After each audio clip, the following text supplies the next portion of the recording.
परंतु या सायकलची चाक ही जास्तीत जास्त कशी शाळेकडे जातील, जास्तीत जास्त कसं वाचनालयाकडे जातील, जास्तीत जास्त कसं जिमकडे जातील, याच्यासाठी तुम्ही प्रयत्नशील राहायला पाहिजे. त्याच्यानंतर तुमचं असं सामर्थ्य बनवा की लोकांनी तुमच्या जवळ येऊन तुमच्या सोबत सेल्फी काढला पाहिजे.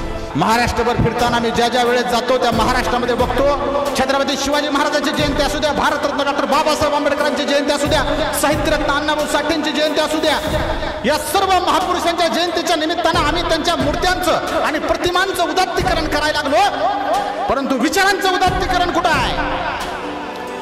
आज आमच्या मुलींना महिलांना 50% आरक्षण आहे, पण 0% संरक्षण आहे. अरे छत्रपती शिवाजी महाराजाचा काळ आठवा, 0% आरक्षण होतं महिलाला, पण 100% संरक्षण होतं.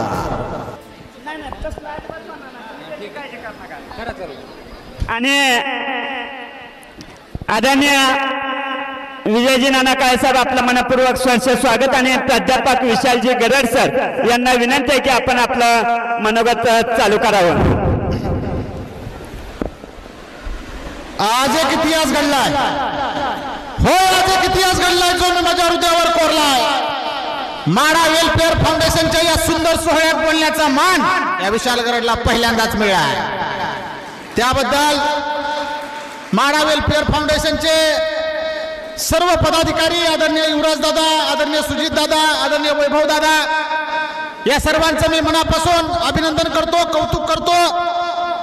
आणि आज शिक्षण आणि समाज या सुंदर विषयावर मला व्याख्यानासाठी या ठिकाणी माडा वेलफेअर फाउंडेशनच्या वतीनं निमंत्रित करण्यात आलं. आणि ज्यासाठी म्हणून आपण सर्वजण इथं मोठ्या संख्येने उपस्थित आहात, त्या 500 सायकलींच्या वाटपासाठी आपण सर्वजण या ठिकाणी मोठ्या संख्येने उपस्थित राहिलात, त्याबद्दल सर्व विद्यार्थिनींचं देखील मी प्रारंभीला मनापासून अभिनंदन करतो आणि स्वागत करतो. आता माझं व्याख्यान पुढचं तासभर चालणार आहे. आता काय मुली असं करायला लागल्या, कारण मला माहिती आहे की मी किती जरी नटून थटून इथं आलो तरी तुमचं लक्ष मात्र कुठं आहे? सायकलीकडं. कारण इतक्या सुंदर सायकली आज माडा वेलफेअर फाउंडेशनच्या माध्यमातून आदरणीय धनराज दादांच्या मार्गदर्शनाखाली आपल्या सर्वांना मिळणार आहेत. आणि सगळ्यांना जवळजवळ 500 पेक्षा जास्त सायकली आज या ठिकाणी तुम्हाला वितरित करण्यात येणार आहेत. मी त्या वेलफेअर फाउंडेशनचं मनापासून अभिनंदन करावं असं वाटतं की आजही आपल्या महाराष्ट्रामध्ये आणि गोरगरीब वंचित अशी कुटुंब आहेत, त्या कुटुंबात शिकणाऱ्या मुली आहेत की ज्यांना शाळेमध्ये जाण्यासाठी प्रचंड कष्ट घ्यावे लागतात. आज जरी आम्हाला एसटी फुकट असली तरी देखील त्या एसटी स्टँड पर्यंत जाण्याचा रस्ता मात्र अजूनही खराबच आहे. आणि कित्येक मुली आहेत त्यांना घरापासून शाळेपर्यंत जाण्याचा हा रस्ता पार करण्यासाठी प्रचंड कष्ट करावं लागतं. परंतु आज माडा वेलफेअर फाउंडेशननं 500 सायकली या गोरगरीब मुलींना देण्याचं काम या ठिकाणी केलं. आणि म्हणून तुमचा शाळेत जाण्याचा रस्ता हा सुखकर होणार आहे. खरं तर मुलीचं शिक्षणाचं प्रमाण आता प्रचंड वाढलेलं आहे. आता कुठं ह्या 150-175 वर्षापूर्वी आपल्याला शिक्षणाची संधी उपलब्ध झाली आणि ती शिक्षणाची संधी ज्यांनी उपलब्ध करून दिली ती माता सावित्रीबाई फुले. आणि सावित्रीबाई फुलेंनी पुण्याच्या भिड्यावाड्यामध्ये पहिली शाळा काढली पोरीची.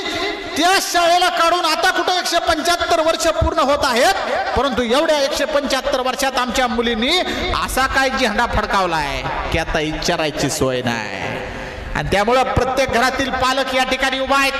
तुमच्या घरात मुलं पण आहेत, मुली पण आहेत. मग एकदा विचार करा की सध्या जर आपण ओव्हरऑल गुणवत्ता पाहिली तर ती मुलींची जास्त आहे आणि मुलांची पण आहे, पण मुलांच्या तुलनेत मुलींची गुणवत्ता जास्त आहे.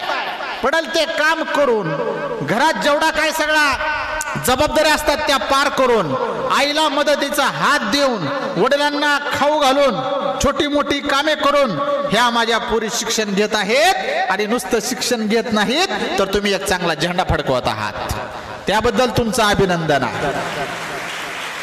कारण सावित्रीबाई म्हटल्याच होत्या की जोपर्यंत घरातली स्त्री शिकणार नाही, जोपर्यंत घरातली माता सुशिक्षित असणार नाही, तोपर्यंत कुटुंब सुशिक्षित होणार नाही. आणि मग संपूर्ण कुटुंब सुशिक्षित व्हावं असेल तर त्या घरातली मुलगी शिकली पाहिजे. आणि गेल्या 10-15 वर्षाच्या कालखंडात जर आपण पाहिलं तर कित्येक मुलींनी शाळा सोडून सुद्धा दिल्या. त्याचं कारण काय होतं? आमची शाळा घरापासून लांब आहे, आमची शाळा तालुक्याच्या ठिकाणी आहे, आमच्या शाळेत जायला आम्हाला सोय नाही. अशा क्षुल्लक कारणामुळं आमच्या कित्येक मुलींनी शाळा सोडून दिली, शिक्षणापासून वंचित राहिल्या.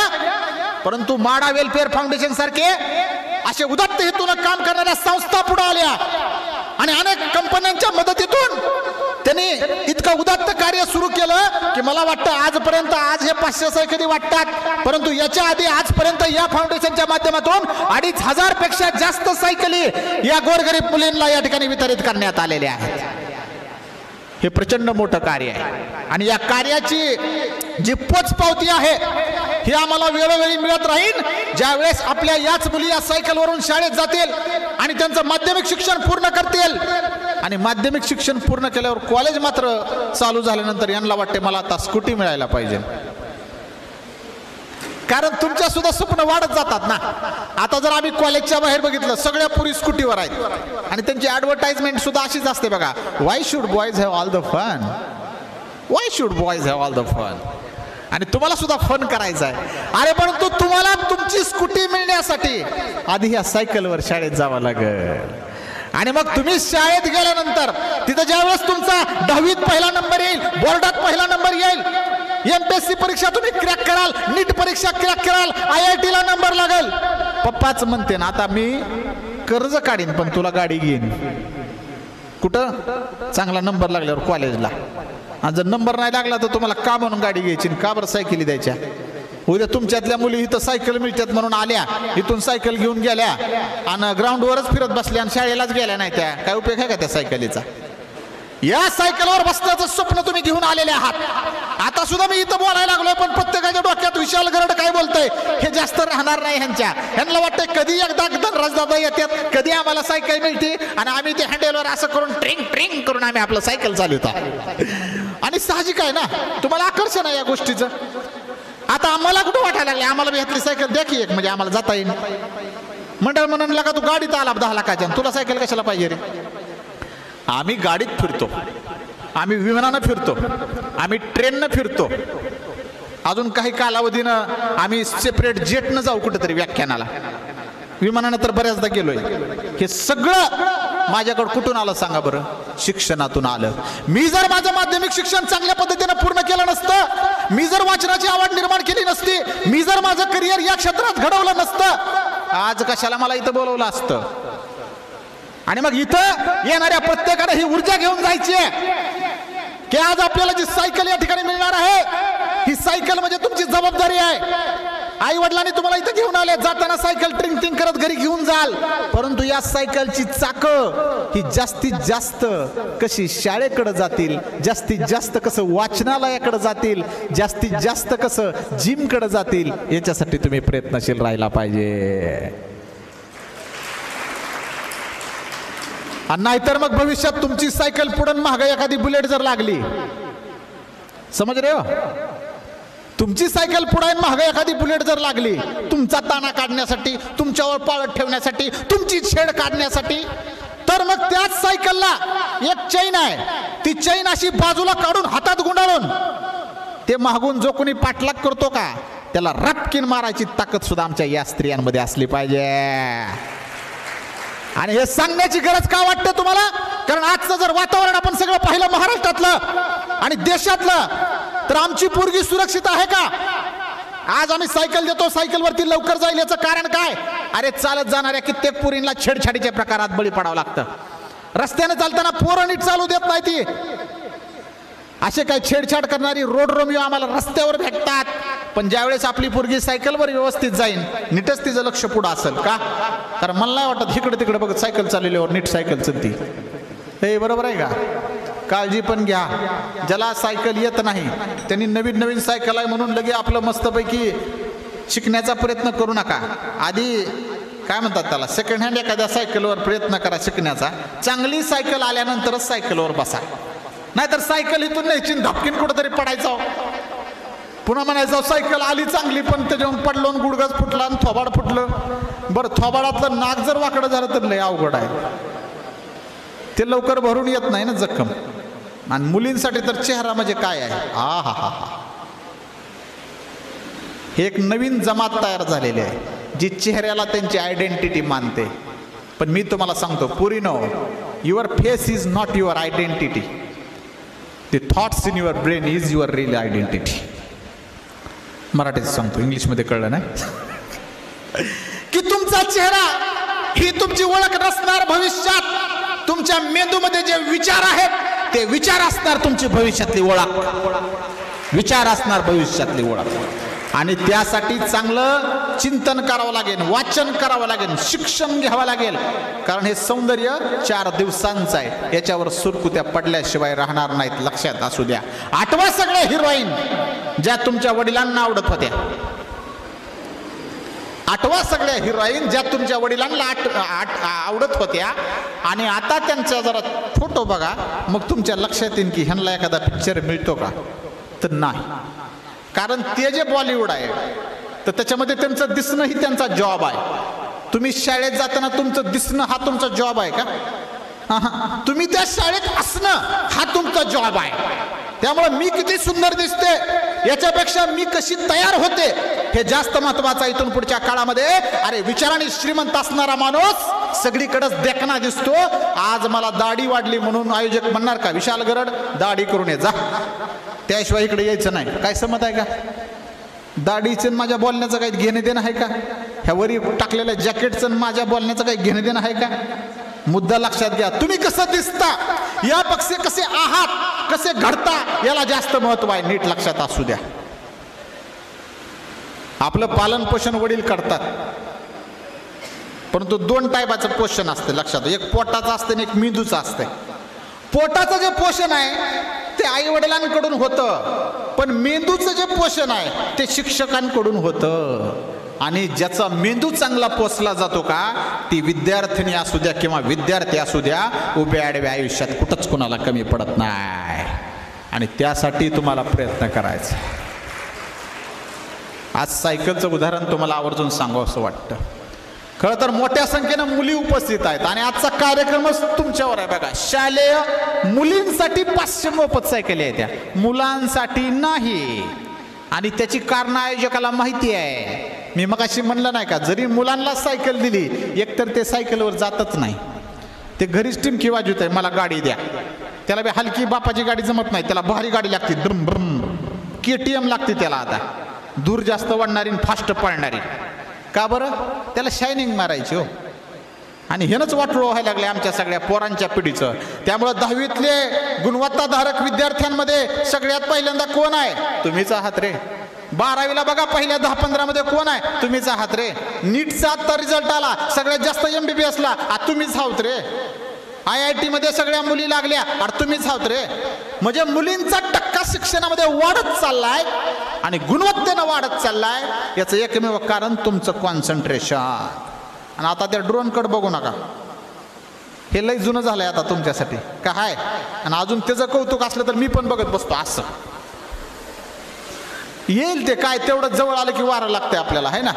पण लक्षात घ्या, तुम्हाला जर भविष्यात लोकांनी असं इतक्या उंचावून तुम्हाला बघावं असं वाटत असेल तर तुम्हाला शिक्षण घ्यावं लागेल, तुम्हाला वाचन करावं लागेल. बरोबर आहे का नाही. मी पण तुमच्यात बसलो असतो, मला एवढ्या जणांनी एवढं चित्त थरारपणे बघितलं असतं का. मगाशी मी आलो एकटाच बसलो होतो काहीतरी वाचत, तुमचं आपलं चालू होतं. आता बोलायला लागलोय, सगळ्यांचं लक्ष इकडे आहे बघा, आयोजकांचं. कारण माणूस व्यक्त झाल्यावर कळतो, त्याचं सामर्थ्य शब्दांचं विचारांचं व्यक्त झाल्यावर कळतं. आणि हेच सामर्थ्य असंच येत नाही, त्याच्यासाठी शिक्षण घ्यावं लागतं, त्याच्यासाठी वाचन करावं लागतं. ही प्रतिभा तुम्हाला आल्यानंतर मग हे आयोजक म्हणतात की आम्हाला याच्याकडून काहीतरी चांगलं शिकायला मिळेल. मग असे कॅमेरे येतात, पुढे एक कॅमेरा आहे, इकडे एक कॅमेरा आहे, पलीकडे एक कॅमेरा आहे, सगळे कॅमेरे तुमच्याकडे. मुलींनो सेल्फी काढायला सगळ्याला आवडतं, आहे ना. कसं. आणि मुलगा सेल्फी काढतो तो असा काढतो बघा. मुलगी सेल्फी काढली कशी करते, हसले बघा. सगळेच नाहीत पण करता का नाही, त्याला काय म्हणतात मला माहित नाही, असं करून. मग तुम्ही छान दिसता, आहे ना, चांगली गोष्ट आहे. काढा सेल्फी, टाका टाका कुठं टाकायचंय तिथं एक गोष्ट लक्षात ठेवा. अरे ज्यावेळेस तुम्ही असा मोबाईल पडता त्याच्यामध्ये तुमचा चेहरा दिसतो, तुमच्या चेहऱ्याचा सेल्फी काढता काढता कधीतरी तुमच्या मनाचा सेल्फी सुद्धा काढायला शिका.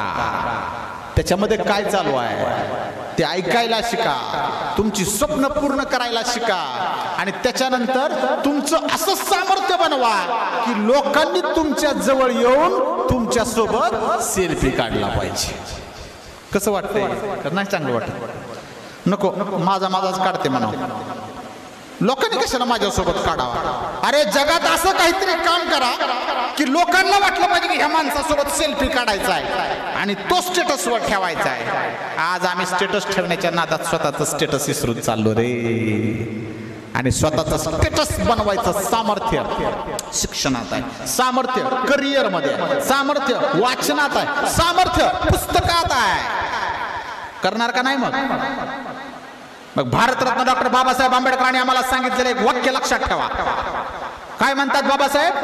शिक्षण हे वाघिणीचं दूध आहे, ते प्यायल्यानंतर कोणताही मनुष्य गुरगुरल्याशिवाय राहत नाही. कसं गुरगुरायचं मग? असं काय झोपायला लागला का काय? गुरगुरणं म्हणजे शब्दाच्या अर्थानं नव्हे.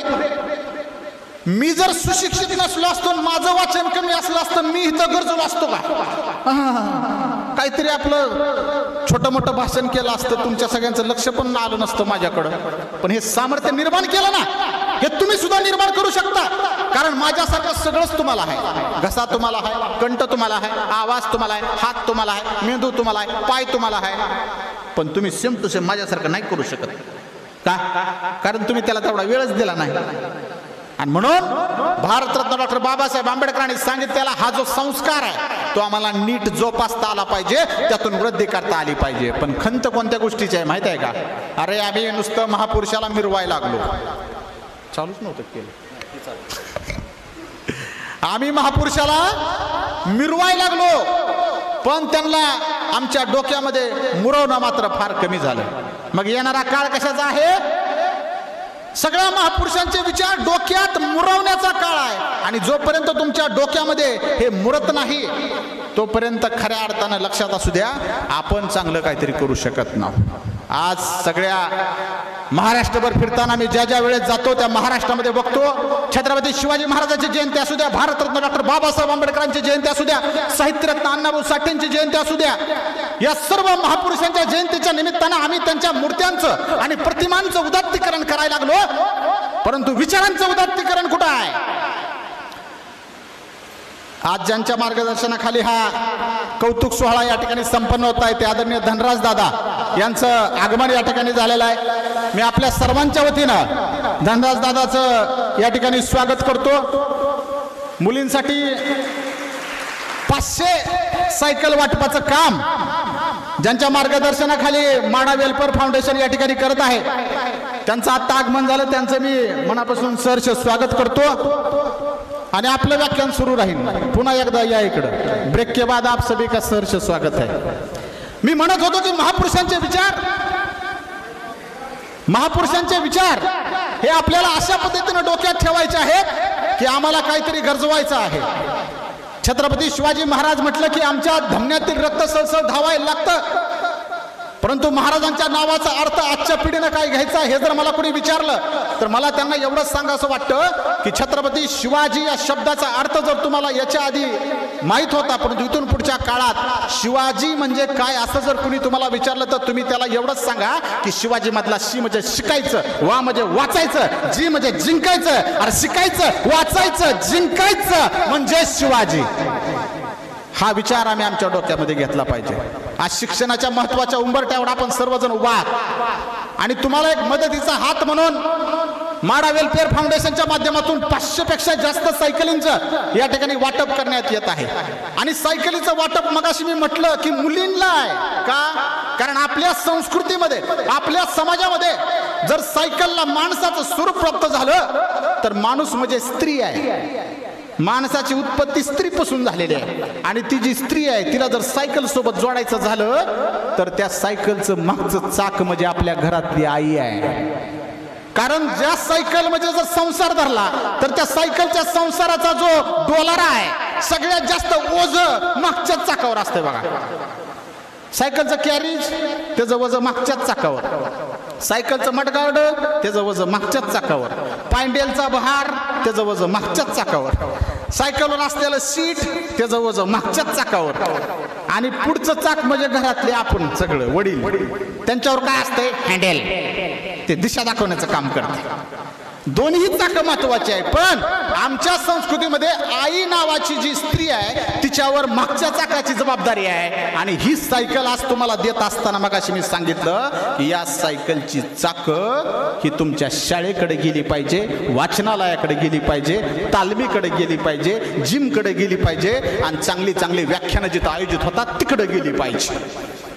तर तुम्ही स्वतःला घडवू शकता.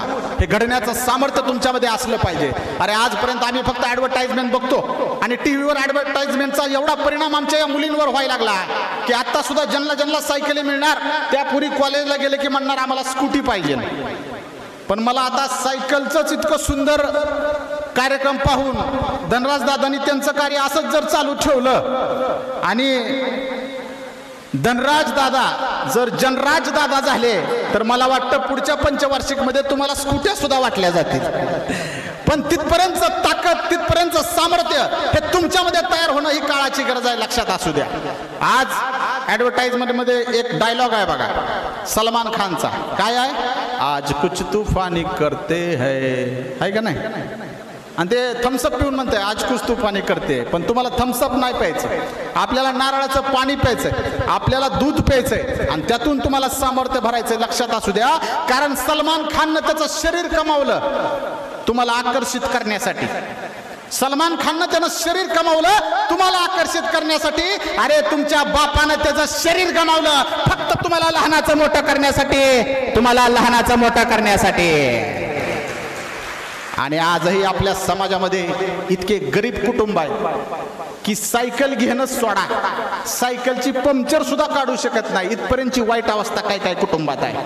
आणि मग हे गोर गरीब तळागाळातील असे जे वंचित कुटुंब आहेत त्या कुटुंबातील लोकांच्या मुलीला जर अशी सायकल मिळाली तर मला वाटतं एखाद्या करोडपतीच्या पोराला जर एखादी रेंज रोव्हर आणून दिली तर त्याला किती आनंद होणार आहे सांगा. एखाद्या अब्जोपतीच्या पोराला जर हेलिकॉप्टर गिफ्ट दिलं तर त्याला किती आनंद होणार आहे सांगा. तेवढाच समान आनंद आज इथं बसलेल्या प्रत्येक पुरीला होणार आहे. झालाय का नाही? आनंद झाला का नाही? मग म्हणा आनंद पोटात माझ्या माईना ग माईना. मी मगाच म्हणलं आता माझ्या बोलण्याकडे तुमचं जरा लक्ष विचलित झालं का? एवढ्या सुंदर 500 सायकली तिकडे उभा आहे, त्या सगळ्याला वाटतंय त्या घंटीवर टिंग करत आता कधी मला जायचंय. परंतु आपला अधिकचा वेळ मी घेऊ इच्छित नाही, कारण धनराज दादा या ठिकाणी आलेले आहेत. मला त्यांच्याबद्दल आवर्जून म्हणावंसं वाटतं की दादांना कोण ओळखत नाही अशातला भाग नाही. मी जरी बार्शीत असलो तरी त्यांच्या कामाच्या माध्यमातून दादा तुम्ही जिल्ह्यात प्रसिद्ध आहोत. त्यामुळे तुमचं जे सगळं सर्वोत्तम कार्य आहे की राजकारणात युवकांनी आलं पाहिजे या विषयावर व्याख्यान देत असताना मी उदाहरणादाखल अनेक उदाहरणं देतो. आपली पोरं म्हणतात नाही नाही आम्ही राजकारणात जाणार नाही, आम्ही पारावर बसून नुसतं गप्पा हाणणार. अरे इथली व्यवस्था बदलण्याचं सामर्थ्य तुमच्यामध्ये आहे आणि त्या व्यवस्थेचा भाग जोपर्यंत तुम्ही होणार नाही तोपर्यंत व्यवस्थाच बदलू शकत नाही. आणि जी व्यवस्था तुमच्यावर आत्ता अन्याय करते, जी व्यवस्था बदलण्याचं सामर्थ्य तुमच्यामध्ये आहे त्यासाठी तुम्हाला शिक्षण घ्यावं लागेल. शिक्षण घेऊन मध्ये या. भारतरत्न बाबासाहेब आंबेडकर काय म्हणतात? शिका, संघटित व्हा, संघर्ष करा. सगळ्यात पहिलं वाक्य महत्वाचं आहे, शिका. आणि हे जे सगळं आत्ताच चालू आहे माडा वेलफेअर फाउंडेशनचा, ते जे पहिला शब्द आहे शिका, तर मग संघटन होणार आहे आणि त्याच्यानंतर मग काय होणार आहे? संघर्ष होणार आहे. मग कुणी नेते मंडळी असू द्या, आमदार असू द्या, खासदार असू द्या, मंत्री असू द्या, त्यांना जर चांगलं संघटन मिळालं तर या देशाचा, राज्याचा, तालुक्याचा चेहरामोहरा बदलण्याचं सामर्थ्य त्यांच्यामध्ये आहे. आणि यडपट माणसाचा समूह जर सगळा गोळा झाला मग हे दगड घेऊनच फिरते ती बाहेर. काय झालं की यांना फक्त दंगल करायला सांगा, काय करायचंय? दंगल करायचं, घ्या दगडन मारा गाड्यावर, उद्या केसेस तुमच्यावर, आणि पुन्हा कोण येणार आहे सोडवायला तुम्हाला? अरे एकदा जर केस पडली तुमच्या अंगावर कोणतीच शासकीय नोकरी तुम्हाला मिळू शकत नाही. मग शिक्षण नावाची गंगोत्री आमच्या घरात कशी येईल? येणारा काळ हा फार बिकट आहे मित्रांनो. आमची महिला सुरक्षित नाही, आमची स्त्री सुरक्षित नाही, आमची मुलगी सुरक्षित नाही. अरे 4-4 वर्षाच्या बारक्या कोवळ्या पोरीवर नजरात चालल्यात माणसा. त्या विचार करा हे का सायकल गरजेची आहे? आज आमची पोरगी रस्त्यानं चालत चालली तर त्याच्यावर हात टाकण्याचं सामर्थ्य करणारी सुद्धा असल्या नासक्या अवलादी इथंच जन्माला आलेले आहेत, पण त्यांना मारून त्यांना चितपट करून आम्हाला शिक्षणाचा झेंडा काढायचा आहे. ही मुलगी ती करू शकते, लक्षात असू द्या. होतील घटना घडतील, परंतु तुम्ही शिवरायाचा जो बाण आहे तो मनामध्ये घ्या. आज तुम्हाला आरक्षण आहे, किती आहे रे पुरीनं आरक्षण किती आहे तुम्हाला स्थानिक स्वराज्य संस्थात?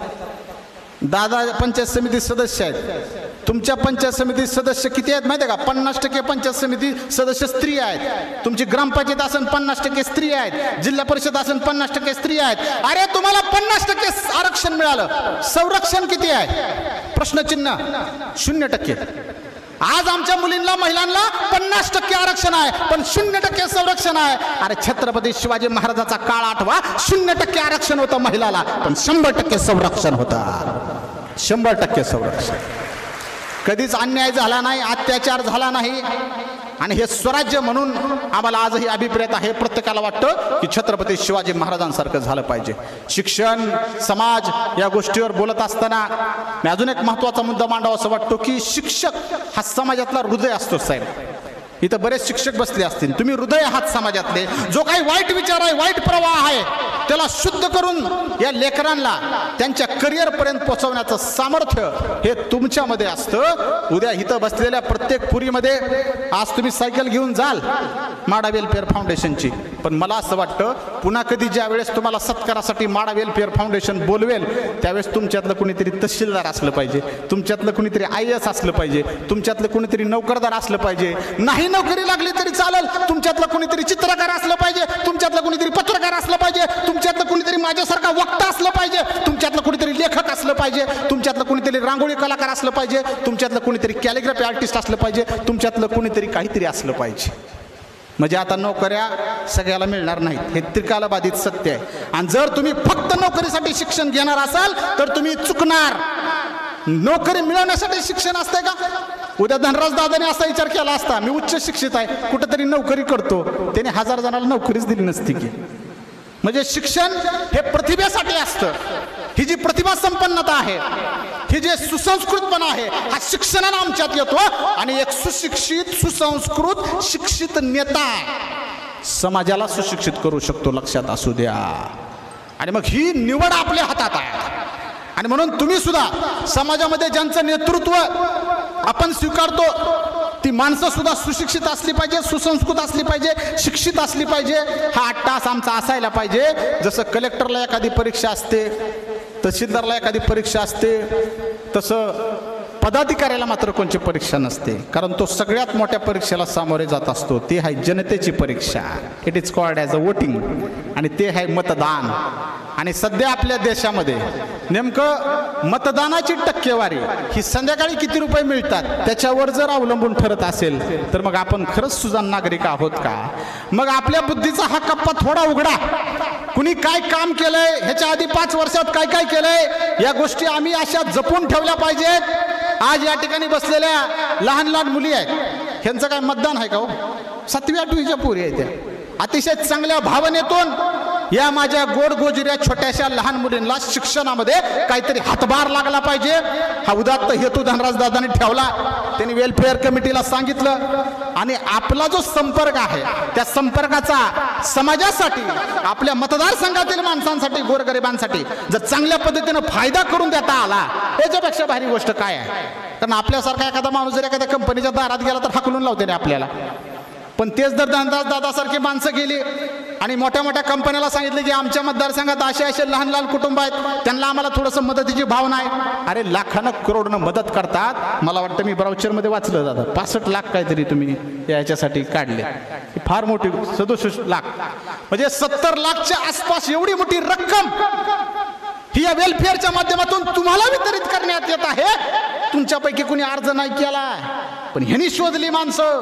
आणि तुम्हाला सांगू का साहेब, अर्ज घेऊन मदत करणाऱ्यापेक्षा हुडकून मदत करणारी श्रेष्ठ असतात.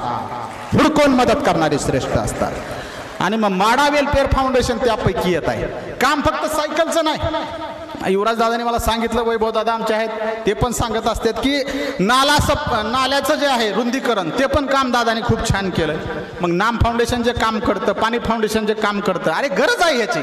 आमचा शेतकरी वर्ग तसा म्हणलं तर अडाणी, तसा म्हणलं तर लय सुशिक्षित. अडाणी कशासाठी? आपण संपूर्ण वर्षभरात जमिनीतलं पाणी उपसण्यासाठी किती रुपये खर्च करतो एकदा लिहून काढा. आणि पावसाळ्यातलं पाणी जमिनीत मुरवण्यासाठी किती रुपये खर्च करतो. बस आरसा आहे आरसा.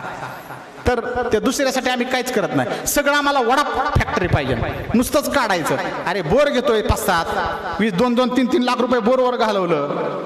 आणखी जरा जेसीबी कर की, जरा रुंदीकरण येऊ दे की, पाणी मुरू दे की. पाणी मुरलं तर टिकल की, आणि टिकलं तर काढल की. भूगर्भाचा अभ्यास करा. पाण्याची पातळी खालावत चाललेली आहे आणि याच्यावर मर्मानं बोट ठेवून माडा वेलफेअर फाउंडेशनने जे काम केलं ते नुसत्या तुमच्या माडा तालुक्यापुरतं अजिबात मर्यादित नाही, तर हे संपूर्ण महाराष्ट्रानं तुमची कॉपी करून पेस्ट करायला पाहिजे असं काम आहे साहेब याच्यातलं जलसंधारणातलं. आणि कितीतरी पाणी आता बघा, बऱ्याच इलेक्शन आम्हाला पाणी आणायचं, पाईपलाईन आणायचं म्हणून होतंय. पण जगाच्या पाठीवर आपलंच पाणी आपण जर मुरवलं तर तुम्हाला कोणत्या पाईपलाईनची गरज आहे, कोणत्या कॅनलची गरज आहे सांगा. ठीक आहे, तुमची समृद्धता आहे, तुम्ही पायथ्याला आहात उजनीच्या. अरे आम्ही बार्शी तालुका तिकडं, आम्ही अजून मी पाईपलाईन अजून चालूच आहे तिकडं न्यायची आमची, आणि ती होणार आहे आता. परंतु पाणी नेण्यापेक्षा मला असं वाटतं की आपलं पडलेलं पाणी आम्ही किती जिरवतो याला जास्त महत्व आहे. आणि एकामेकाची जिरवत बसण्यापेक्षा जरा पाणी जिरवायच्या नादी लागा की, ते जास्त महत्वाचं होईल मला असं वाटतं. खरं तर आज एवढा सुंदर सोहळा या ठिकाणी संपन्न होत असताना अजून बराच विषय आहे बोलायचा, परंतु मला वाटतं वेळ. एक शेवटचा मुद्दा मी या ठिकाणी तुम्हाला आवर्जून सांगू असं वाटतो की आमच्या ज्या मुली आहेत त्या मुलींचा शिक्षणाचा टक्का, शिक्षणाचं प्रमाण हे अति वाढत चाललेलं आहे. आणि नेमकं समाजामधलं सगळ्यात मोठं दुःख, प्रत्येक गावागावामध्ये 25 ते 30 वर्षाच्या पोरांची बिनलग्नाची फौज तयार होत आहे. ही इतकी मोठी फौज आहे साहेब की ह्या पुरी जर शिकल्या आणि ह्यांच्या जर मागण्या आता गेल्या पोराकडं तर ते पूर्ण करू शकत नाही.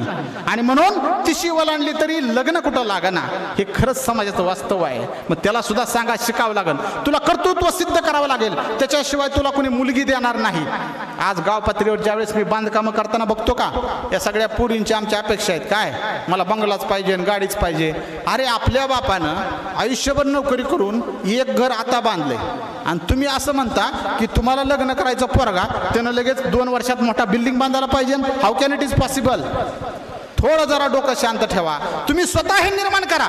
ज्या आई वडिलांनी तळहाच्या फोटाप्रमाणे तुम्हाला जपलं त्यांच्यासाठी काहीतरी बना आणि तुम्ही बनून बापाला सहकार्य करा. किती भारी वाटल ज्यावेळेस यातली एक मुलगी तहसीलदार होईल, कलेक्टर होईल, आमदार होईल, खासदार होईल आणि तुम्ही बापासाठी घर बांधल्यावर बापाच्या हस्ते त्या घराची फित कापचाल. किती भारी होईल सांगा.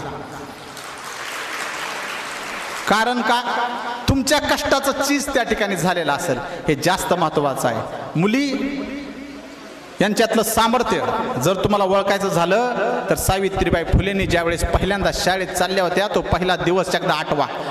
अक्षरशः डोळ्यात पाण्याचा थेंब तरळेल इतकी महत्वाची घटना. आणि लहुजी वस्तादांनी ज्यावेळेस पोत्यात घालून पोरगी तिथं नेली, सावित्रीबाई आतमध्ये बसल्या होत्या, दरवाजा ठोठावला, ठक ठक ठक ठक, सावित्रीबाई दार उघड. सावित्रीबाई म्हणली, अरे ही काय अन्नदानाचं छत्र नाही, आलाय मोठा चुंगड घेऊन. होय म्हणले, इथं काय आम्ही अन्न छत्र नाही उभारलं, शाळा आहे रे, अरे उघड तरी दार.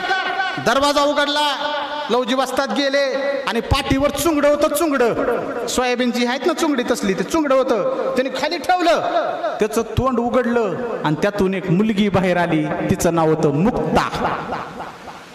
मुक्ता नावाची पहिली मुलगी जिला पोत्यात घालून आणलं गेलं. आणि हा काय जुना काळ नाही, 175 वर्षापूर्वीचा काळ आहे. 175 वर्षापूर्वी पहिली पोरगी शिकली मुक्ता.